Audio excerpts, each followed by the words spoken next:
بسم الله الرحمن الرحيم. أتى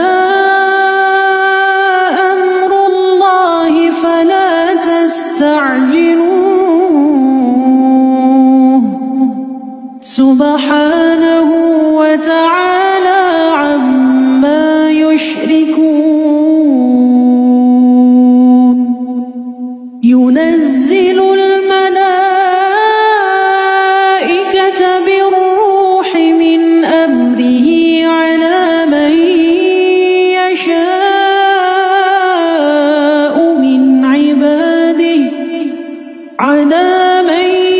يشاء من عباده أن أنذروا أنه لا إله إلا أنا فاتقون. خلق السماوات والأرض بالحق تعالى عما يشركون. خلق الإنسان من نطفة فإذا هو خصيم مبين. والأنعام خلقها لكم فيها دفء ومنافع ومنها تأكلون ولكم فيها جمال حين تريحون وحين تسرحون. وتحمل أثقالكم إلى بلد لم تكونوا بالغيه إلا بشق الأنفس إن ربكم لرؤوف رحيم. والخيل والبغال والحمير لتركبوها وزينة ويخلق ما لا تعلمون. وعلى الله قصد السبيل ومنها جائر ولو شاء لهداكم أجمعين. هو الذي أنزل من السماء ماء لكم منه شراب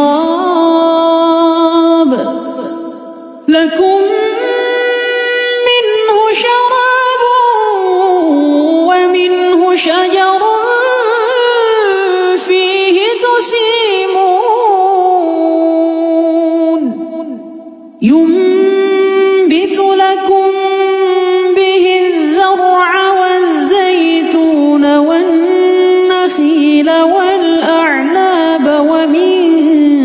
كل الثمرات إن في ذلك لآية لقوم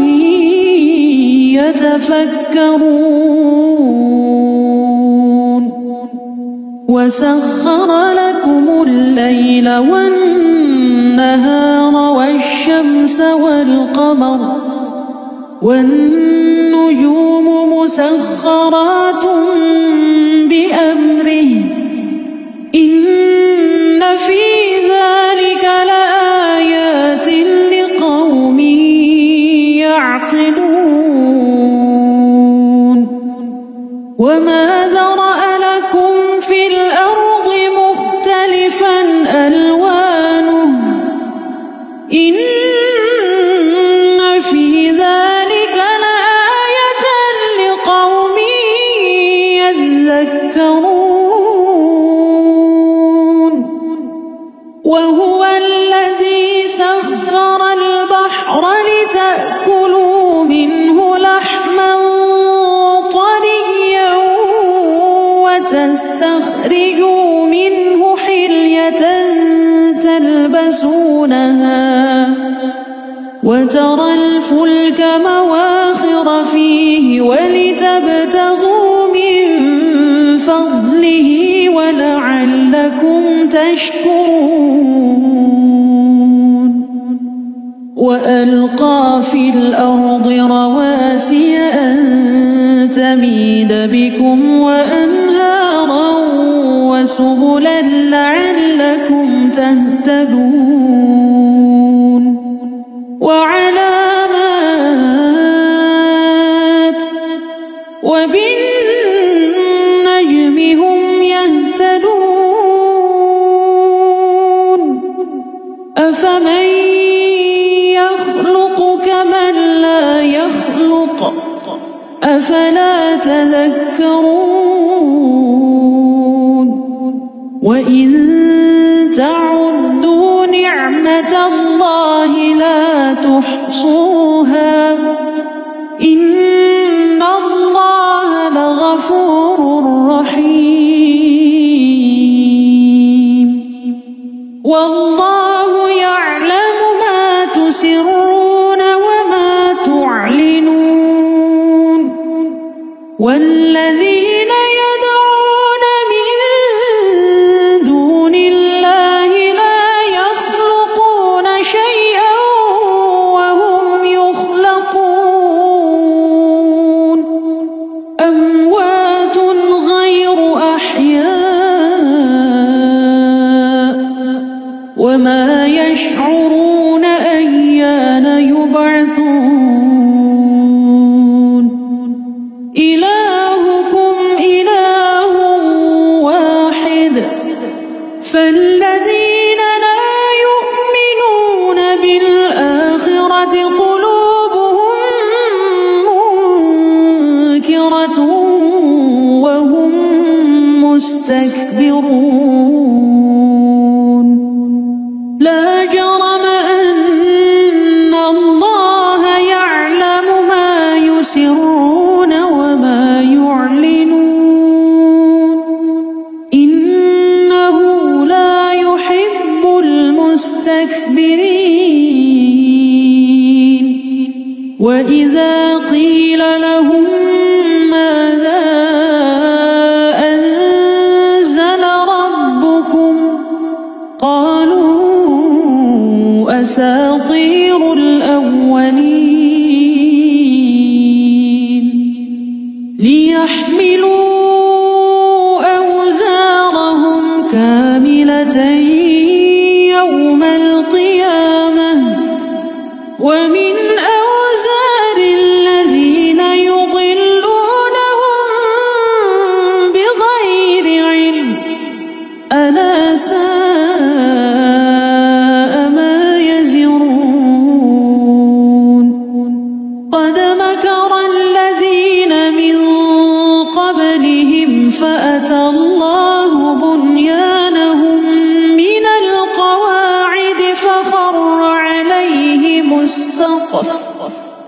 فخر عليهم السقف من فوقهم وأتاهم العذاب من حيث لا يشعرون ثم يوم القيامة يخزيهم ويقول أين شركائي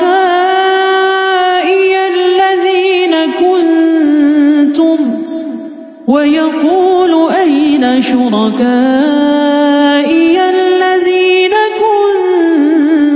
كنتم تشاقون فيهم قال الذين أوتوا العلم إن الخزي اليوم والسوء على الكافرين الذين تتوفاهم الملائكة ظالمي أنفسهم فألقوا السلم ما كنا نعمل من سوء بلى إن الله عليم بما كنتم تعملون فادخلوا أبواب جهنم خالدين فيها فلبئس مثوى المتكبرين وقيل للذين اتقوا ماذا أنزل ربكم قالوا خيرا للذين أحسنوا في هذه الدنيا حسنة ولدار الآخرة خير ولنعم دار المتقين جنات عدن يدخلونها تجري من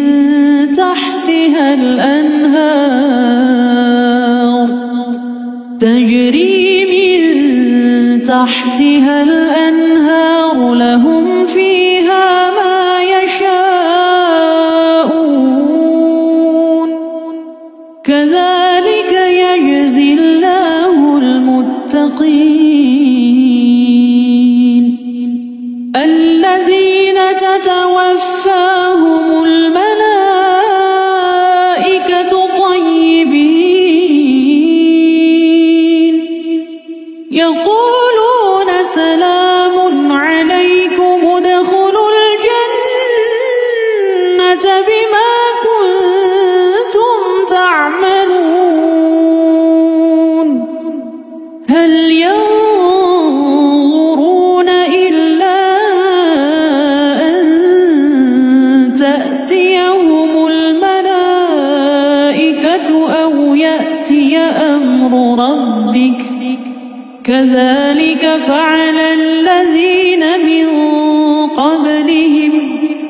وما ظلمهم الله ولكن كانوا أنفسهم يظلمون فأصابهم سيئات ما عملوا وحاق بهم ما كانوا به يستهزئون وقال الذين أشركوا لو شاء الله ما عبدنا من دونه من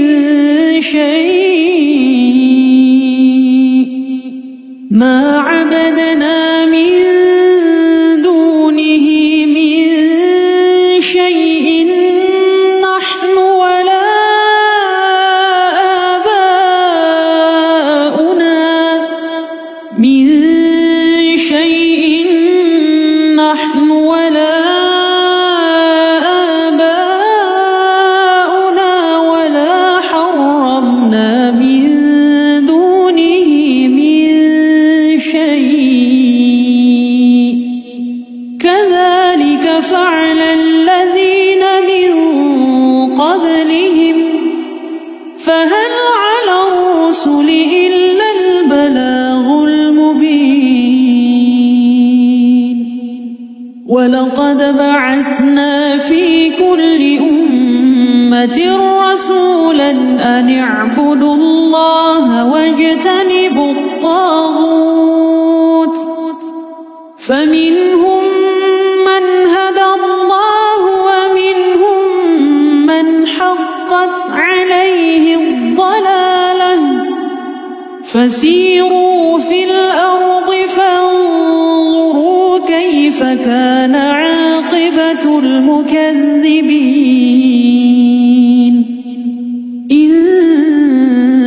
تحرص على هداهم فإن الله لا يهدي من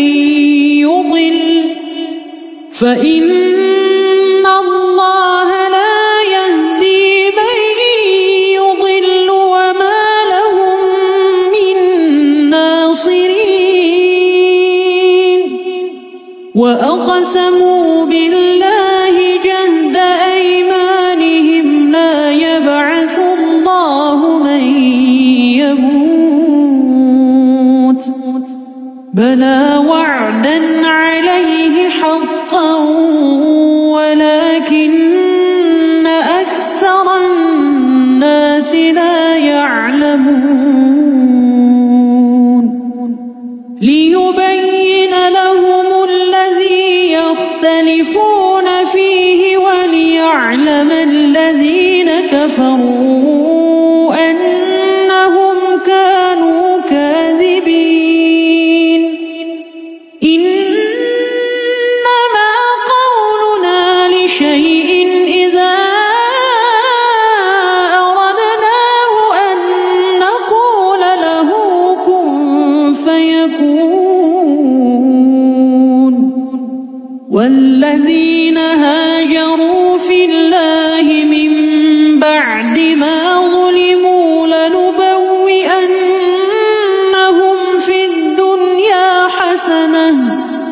ولأجر الآخرة أكبر لو كانوا يعلمون الذين صبروا وعلى ربهم يتوكلون وما أرسلنا من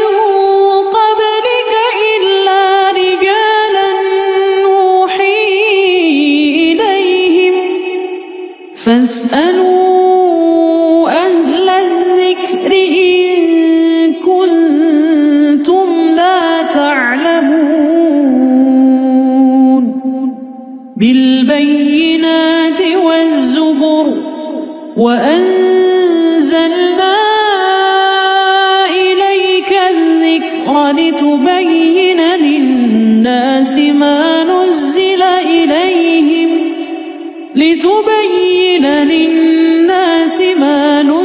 إليهم ولعلهم يتفكرون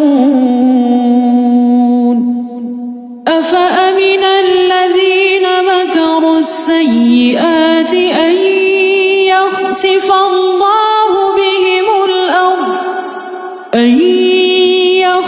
الله بهم الأرض أو يأتيهم العذاب من حيث لا يشعرون أو يأخذهم في تقلبهم فما هم بمعجزين أو يأخذهم على تخوف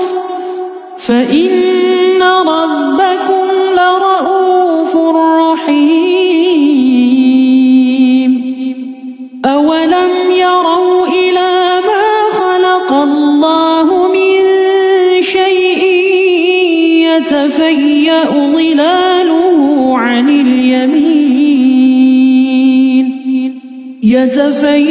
ظلاله عن اليمين والشمائل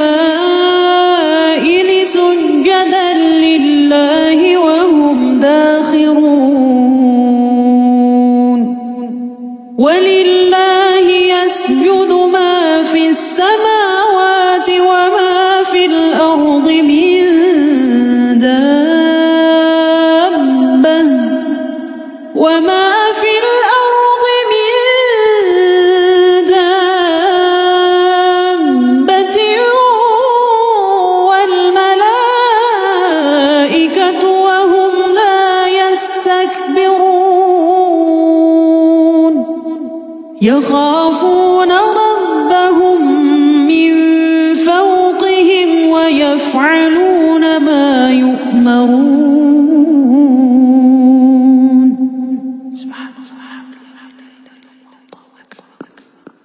وقال الله لا تتخذوا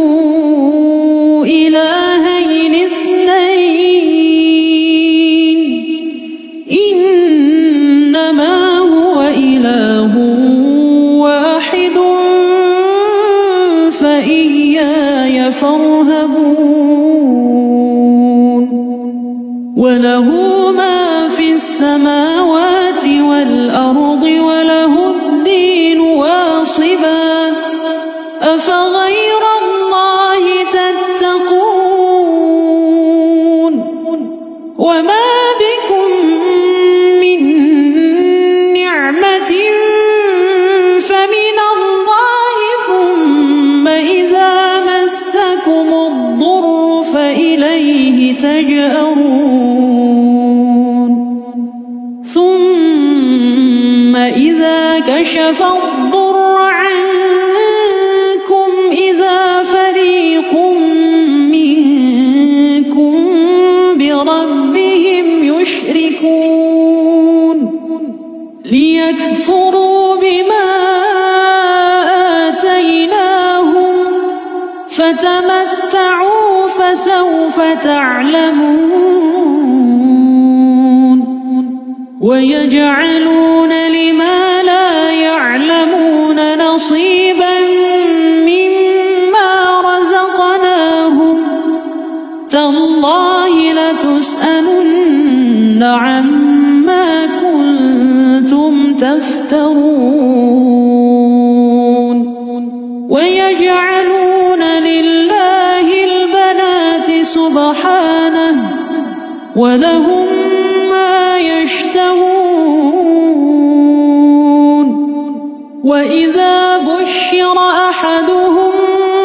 بالأنثى ظل وجهه مسودا وهو كظيم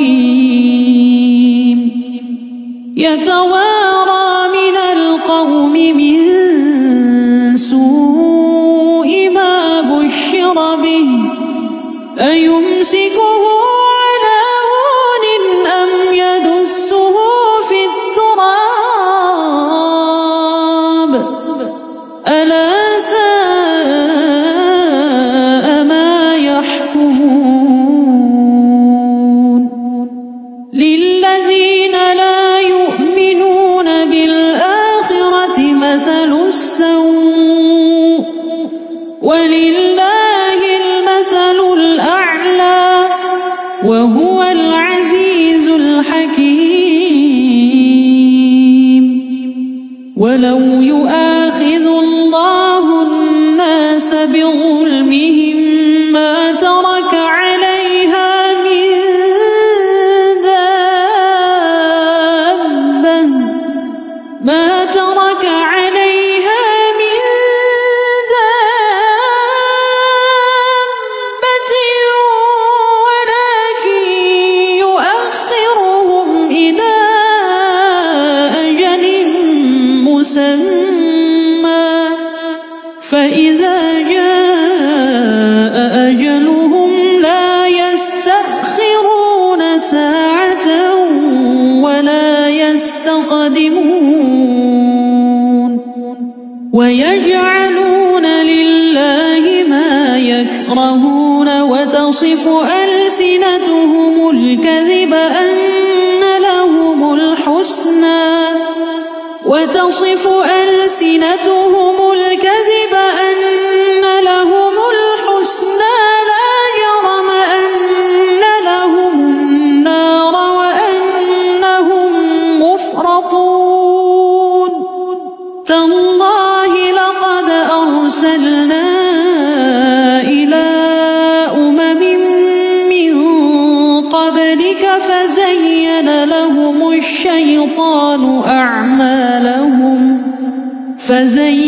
لهم الشيطان أعمالهم فهو وليهم اليوم ولهم عذاب أليم وما أنزلنا عليك الكتاب إلا لتبين لهم الذي اختلفوا فيه وهدى ورحمة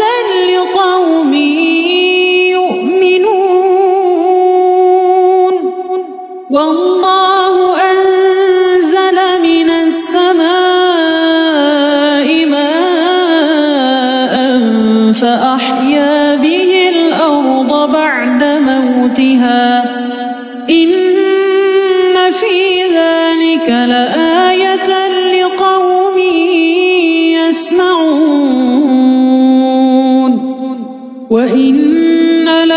في الأنعام لعبرة نسقيكم مما في بطونه من بين فرث ودم لبنا خالصا سائغا للشاربين ومن ثمرات النخيل والأعناب تتخذون منه سكرا ورزقا حسنا إن في ذلك لآية لقوم يعقلون وأوحى ربك إلى النحل أن اتخذي من الجبال بيوتا ومن الشجر ومما يعرشون ثم كلي من كل الثمرات فاسلكي سبل ربك ذللا يخرج من بطونها شراب مختلف ألوانه فيه شفاء للناس إن في ذلك لآية لقوم يتفكرون والله خلقكم ثم يتوفاكم ومنكم من يرد إلى أرذل العمر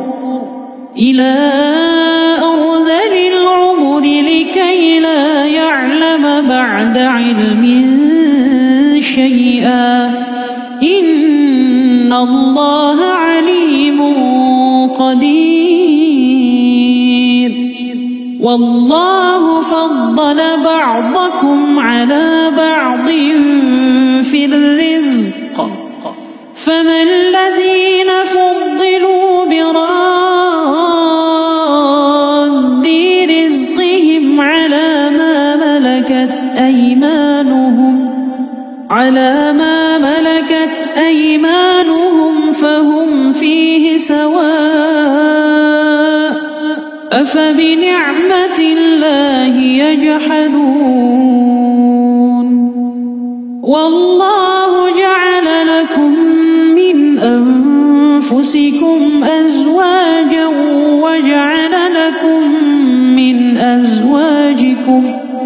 وجعل لكم من أزواجكم بنين وحفدة ورزقكم من الطيبات أفبالباطل يؤمنون وبنعمة الله هم يكفرون ويعبدون من دون الله ما لا يملك لهم رزقا من السماوات والأرض شيئا ولا يستطيعون فلا تضربوا لله الأمثال إن الله يعلم وأنتم لا تعلمون ضرب الله مثلا عبدا مملوكا لا يقدر على شيء ومن رزقناه منا رزقا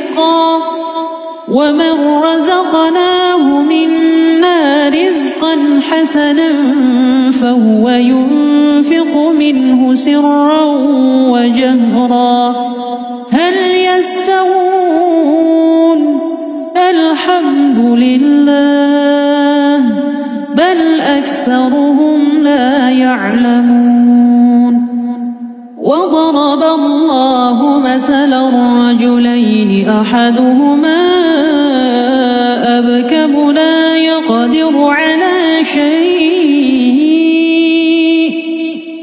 يقدر على شيء وهو كل على مولاه أينما يوجهه لا يأتي بخير هل يستوي هو ومن يأمر بالعدل وهو على صراط مستقيم ولله غيب السماوات والأرض وما أمر الساعة إلا كلمح البصر أو هو أقرب إن الله على كل شيء قدير والله أخرجكم من بطون أمهاتكم لا تعلمون شيئا وجعل لكم السمع والأبصار والأفئدة لعلكم تشكرون ألم يروا إلى الطير مسخرات في جو السماء ما يمسكهن إلا الله إن في ذلك لآيات لقوم يؤمنون والله جعل لكم من بيوتكم سكنا وجعل لكم من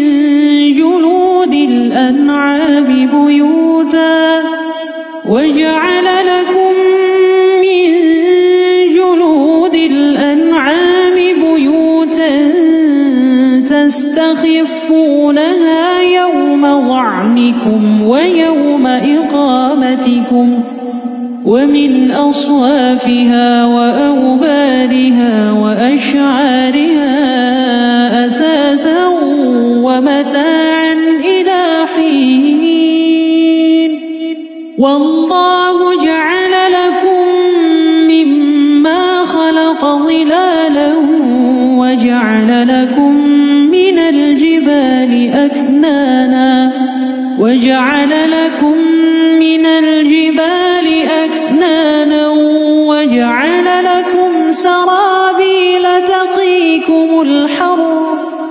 سرابيل تقيكم الحر وسرابيل تقيكم بأسكم كذلك يتم نعمته عليكم لعلكم تسلمون فإن تولوا فإنما عليك البلاغ المبين يعرفون نعمة الله ثم ينكرونها وأكثرهم الكافرون ويوم نبعث من كل أمة شهيدا ثم لا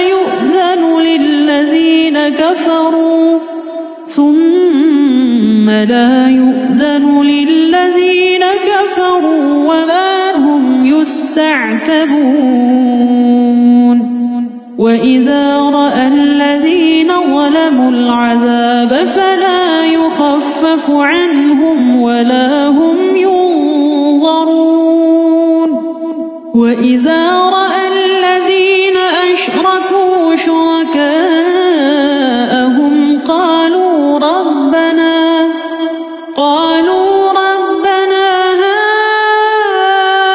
هؤلاء شركاؤنا الذين كنا ندعو من دونك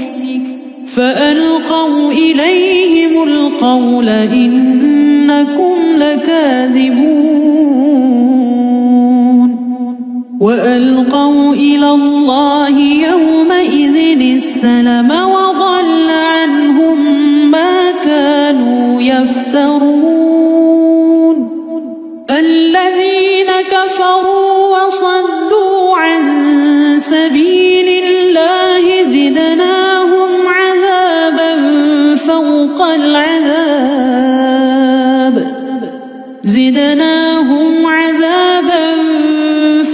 العذاب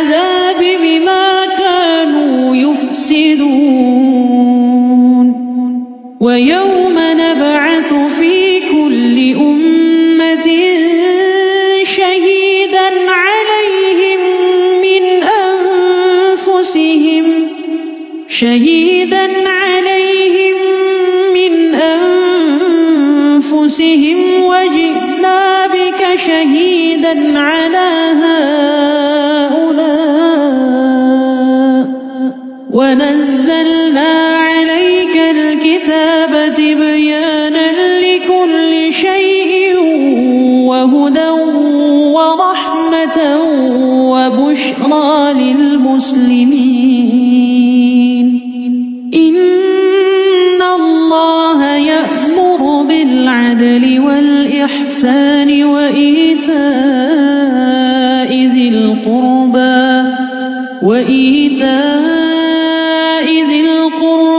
وينهى عن الفحشاء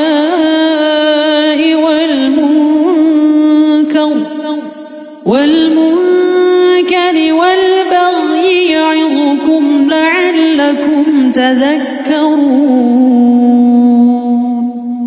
وأوفوا بعهد الله إذا عاهدتم ولا تنقضوا الأيمان بعد توكيدها وقد جعلتم الله عليكم كفيلا. إن الله يعلم ما تفعلون. ولا تكونوا كالتي نقضت غزلها من بعد قوة أنكاثا تتخذون أيمانكم دخلا بينكم أن تكون أمة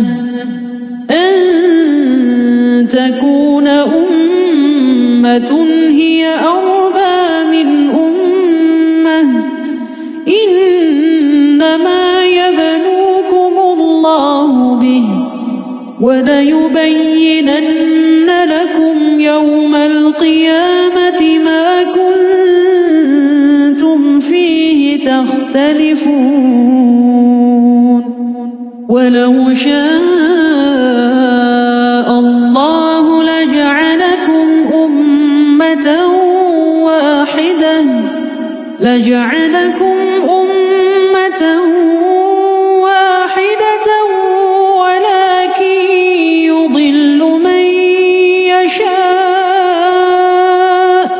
ولكن يضل من يشاء ويهدي من يشاء ولتسألن عما كنتم تعملون. ولا تتخذوا أيمانكم دخلا بينكم فتزل قدم بعد ثبوتها وتذوقوا السوء بما صددتم عن سبيل الله ولكم عذاب عظيم. ولا تشتروا بعهد الله ثمنا قليلا إنما عند الله هو خير لكم إن كنتم تعلمون. ما عندكم ينفد وما عند الله باق ولنجزين الذين صبروا أجرهم بأحسن ما كانوا يعملون. من عمل صالحا من ذكر أو أنثى وهو مؤمن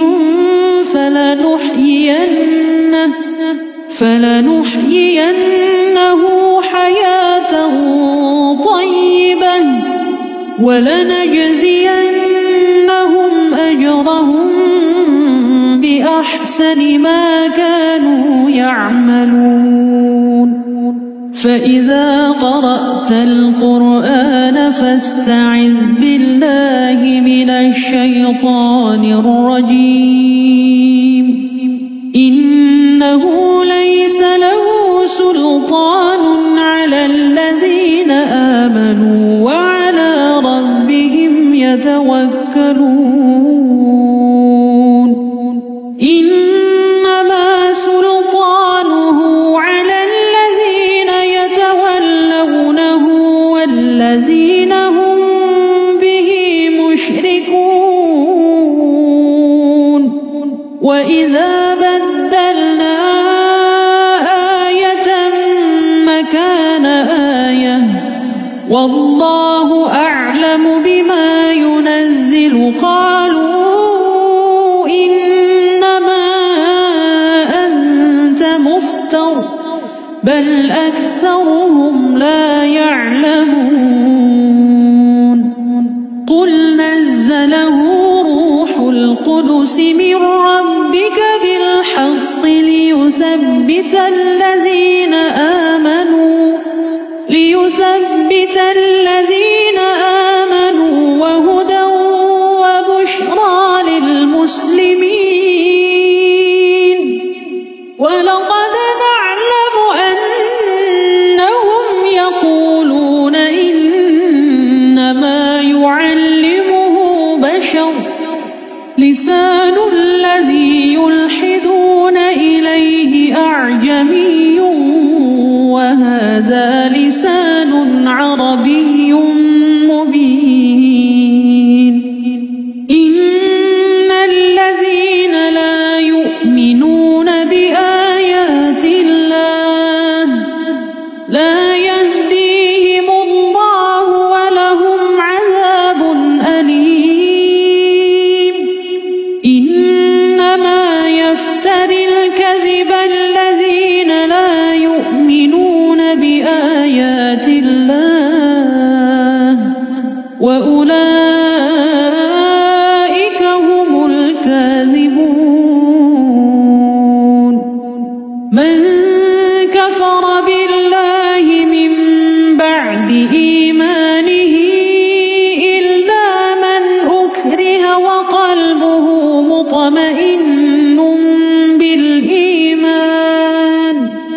وقلبه مطمئن بالإيمان ولكن من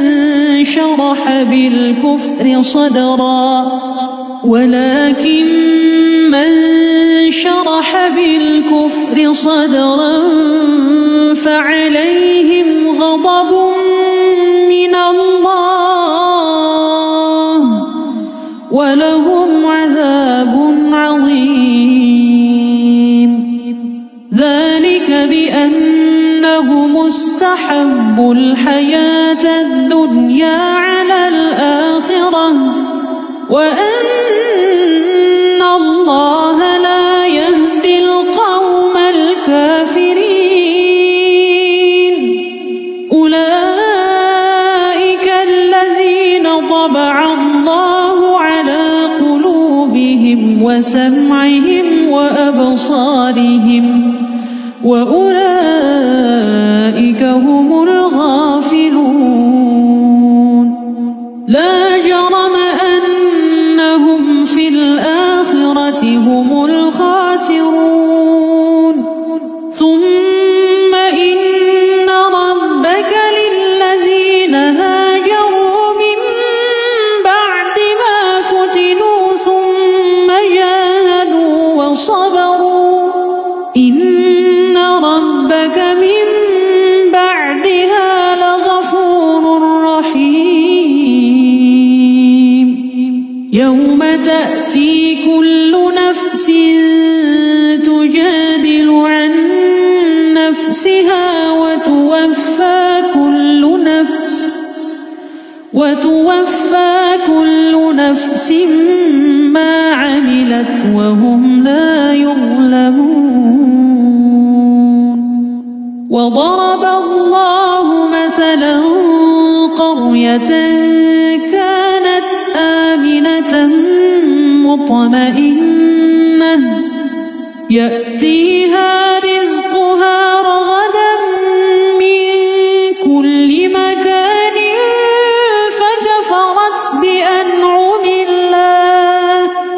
فكفرت بأنعم الله فأذاقها الله لباس الجوع والخوف بما كانوا يصنعون ولقد جاءهم رسول منهم فكذبوه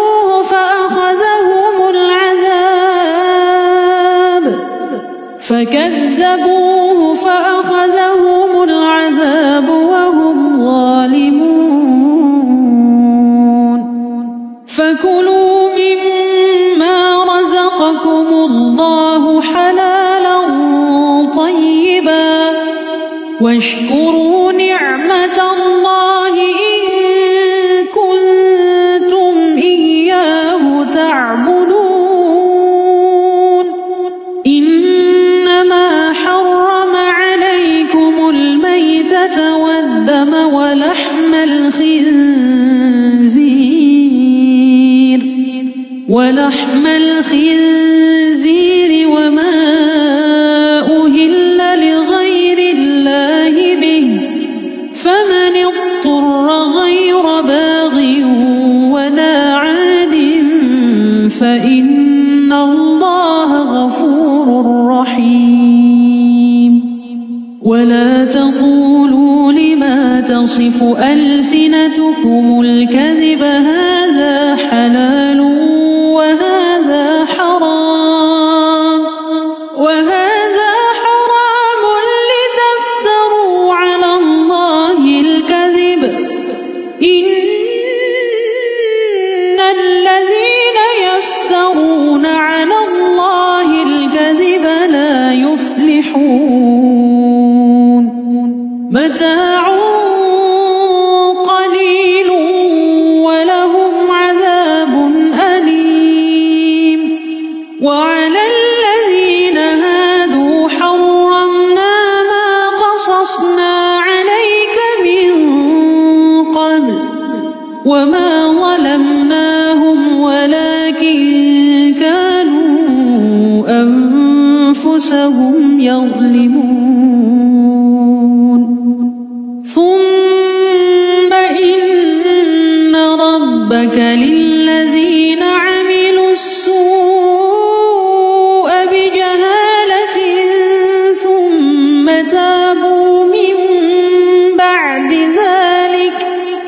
ثم تابوا من بعد ذلك وأصلحوا إن ربك من بعدها لغفور رحيم إن إبراهيم كان أمة قانتا لله حنيفا ولم يك من المشركين شاكرا لأنعمه اجتباه وهداه إلى صراط مستقيم وآتيناه في الدنيا حسنة وإنه في الآخرة لمن الصالحين ثم أوحينا إليك أن اتبع ملة إبراهيم حنيفا وما كان من المشركين إنما جعل السبت على الذين اختلفوا فيه وإن ربك ليحكم بينهم يوم القيامة فيما كانوا فيه يختلفون ادع إلى سبيل ربك بالحكمة والموعظة الحسنة وجادلهم بالتي هي أحسن إن